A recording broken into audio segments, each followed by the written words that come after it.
In order to use Ubuntu natively, that is, to have it be the only operating system running at a time on a computer, I'll need to make an installation or boot disk. And usually that comes in the form of a USB hard drive or thumb drive, or optical media like a DVD. I'll take a moment to create an installer for a USB thumb drive. To make a bootable USB drive on Windows, I'll download a program called Rufus. I'll scroll down here and choose the latest version to download, and I'll save it to my Downloads folder. When that's downloaded, I'll open up my Downloads folder and open the application.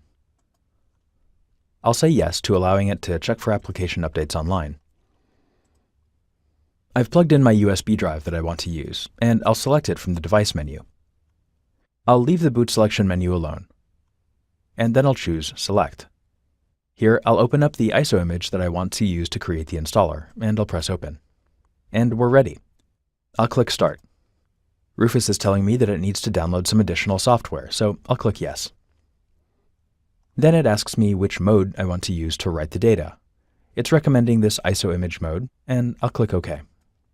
And finally, I'm warned that all of the data on this device will be destroyed.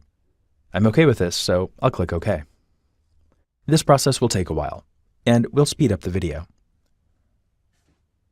When it's done, make sure to eject the drive and set it aside.